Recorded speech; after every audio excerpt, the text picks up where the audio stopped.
ಮಂಗಳೂರಿನ ಬಲಮಠದಲ್ಲಿರುವ ಸಿಎಸ್ಐ ಕರ್ನಾಟಕ ದಕ್ಷಿಣ ಸಭಾ ಪ್ರಾಂತ ಕಚೇರಿಯಲ್ಲಿ ಬಿಷಪ್ ಅವರ ಕಾರ್ಯದರ್ಶಿಯಾಗಿ ಕರ್ತವ್ಯ ನಿರ್ವಹಿಸ್ತಾ ಇರುವಂತಹ ಮಹಿಳೆಗೆ ಲೈಂಗಿಕ ಕಿರುಕುಳ ನೀಡಿ ಜೀವ ಬೆದರಿಕೆ ಹಾಕಿರುವಂತಹ ಆರೋಪ ಕೇಳಿ ಬಂದಿದ್ದು, ಈ ಬಗ್ಗೆ 6 ಮಂದಿ ವಿರುದ್ಧ ಮಂಗಳೂರಿನ ಮಹಿಳಾ ಪೊಲೀಸ್ ಠಾಣೆಯಲ್ಲಿ ಪ್ರಕರಣ ದಾಖಲಾಗಿದೆ. ಖಜಾಂಚಿ ವಿನ್ಸೆಂಟ್ ಪಾಲನ್ನ, ಕಾನೂನು ಸಲಹೆಗಾರ ಫಾದರ್ ನೋಯಲ್ ಕರ್ಕಡ, ಸ್ಟೋರ್ ಕೀಪರ್ ಮನೋಹರ ಅಮ್ಮನ್ನ, ಬಿಷಪ್ ಅವರ ಕಾರು ಚಾಲಕ ಕರುಣಾಕರ ಕುಂದರ್, ಸಿಸ್ಟರ್ ಸುಜಾತಾ ಮತ್ತು ಕಾರ್ಯದರ್ಶಿ ವಿಲಿಯಂ ಕೇರಿ ಅವರು ಈ ಪ್ರಕರಣದ ಆರೋಪಿಗಳು.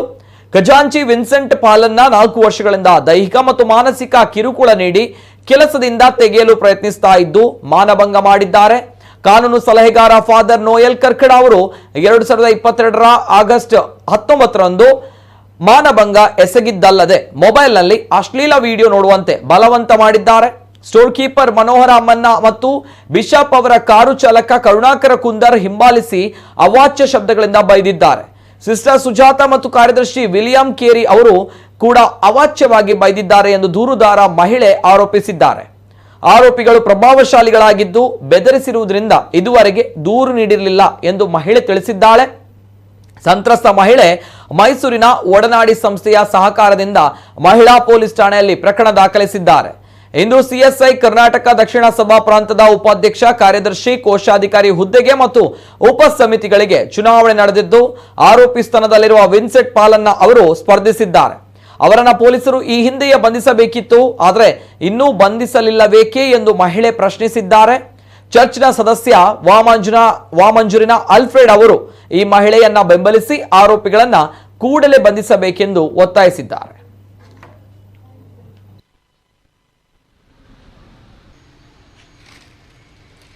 ಸರ್, ನಾನಿಲ್ಲಿ CSI KST ಡಯಾಸಿಸ್ ಆಫೀಸಲ್ಲಿ ಬಿಷಪ್ ಸೆಕ್ರೆಟರಿಯಾಗಿ 10 ವರ್ಷದಿಂದ ಕೆಲಸ ಮಾಡ್ತಾ ಇದ್ದೇನೆ. ಈಗ ಕಳೆದ ಕೆಲವು ವರ್ಷಗಳ ಹಿಂದೆ ವಿನ್ಸೆಂಟ್ ಪಾಲನ್ ಎಂಬವರು ಟ್ರೆಜರರು, ಅವರು ನನಗೆ ಮಾನಸಿಕ ದೈಹಿಕ ಕಿರುಕುಳ ಕೊಡ್ತಾ ಇದ್ದಾರೆ. ಮತ್ತು ಅವ್ರ ಜೊತೆ ಒಬ್ಬರು ನೋಯಲ್ ಕರ್ಕಡ ಅಂತ ಲೀಗಲ್ ಅಡ್ವೈಸರು, ಪ್ಲಸ್ ಅವರು ಪಾದ್ರಿ.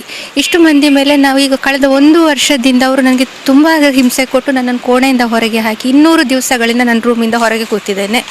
9 ತಿಂಗಳಿಂದ ಸ್ಯಾಲ್ರಿ ಕೊಟ್ಟಿಲ್ಲ ನನ್ನದು. ಅದಕ್ಕೋಸ್ಕರ ಅವ್ರ ಹತ್ರ ಕೇಳಿ ಏನೂ ಪ್ರಯೋಜನ ಆಗಲಿಲ್ಲ. ದಿನ ನನಗೆ ಹಿಂಸೆ ಕೊಡ್ತಿದ್ರು. ಇದರ ಮೇಲೆ ನಾನು ಪಾಂಡೇಶ್ವರ ಪೊಲೀಸ್ ಸ್ಟೇಷನ್ನಲ್ಲಿ ಮೊನ್ನೆ FIR ದಾಖಲೆ ಆಯಿತು. ಮೊನ್ನೆ ನಮ್ಮ ಇವರು ಒಡನಾಡಿ ಸೇವಾ ಸಂಸ್ಥೆಯವರು ಬಂದು ಅವರೇ ನಮ್ಮೊಟ್ಟಿಗೆ ಕೂತ್ಕೊಂಡು ಸ್ಟೇಷನ್ಗೆ ಹೋಗಿ FIR ಮಾಡಿ ಬಂದಿದ್ದೇವೆ. ಆರೋಪಿಗಳನ್ನು ಇನ್ನೂ ಸಹ ಬಂಧಿಸ್ತಾ ಇಲ್ಲ ಇನ್ಸ್ಪೆಕ್ಟರ್ಗಳು. ನಾವು ನಿನ್ನೆನೂ ಫೋನ್ ಮಾಡಿದೆವು, ಕೇಳಿದೆವು, ಮೇಡಮ್ ಇವತ್ತು ಮಾಡ್ತೇವೆ, ನಾಳೆ ಕರಿತೇವೆ, ನಾಳೆ ಮಾಡ್ತೇವೆ ಅಂತ ಹೇಳಿ ದಿನ ತಳ್ತಾ ಇದ್ದಾರೆ. ನಮ್ಮ ಕಣ್ಣೆದುರಿನಲ್ಲೇ ಇದ್ದಾರೆ ವಿನ್ಸೆಂಟ್ ಪಾಲನ ಮತ್ತು ನೋಯಲ್ ಕರ್ಕಡ ಅವರೆಲ್ಲ ಇಲ್ಲಿ ಚರ್ಚ್ ಒಳಗೆ ಇದ್ದಾರೆ ಸರ್. ಆದರೆ ನಾವು ನ್ಯಾಯ ಕೇಳಿದರೆ ಯಾರೂ ಮಾಡ್ತಾ ಇಲ್ಲ. ಪೊಲೀಸ್ನವ್ರು ಯಾಕೆ ಅವರನ್ನು ಅರೆಸ್ಟ್ ಮಾಡ್ತಾ ಇಲ್ಲ?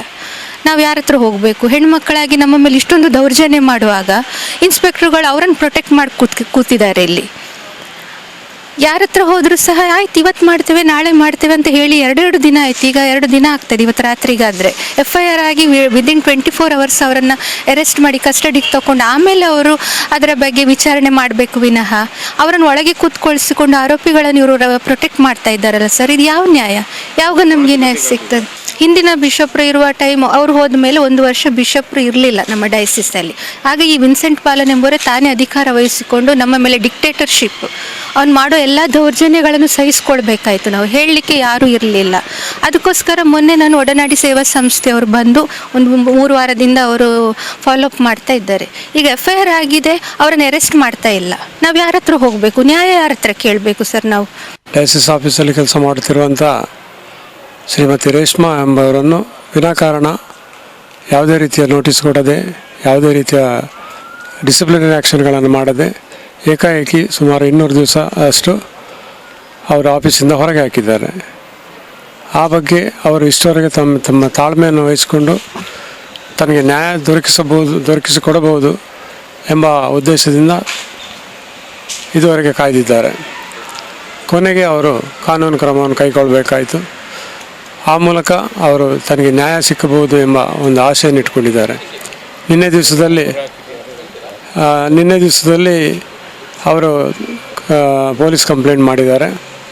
ಆ ಪ್ರಕಾರ ನಾನ್ ಬೈಲೇಬಲ್ ಕೇಸು FIR ಆಗಿದೆ.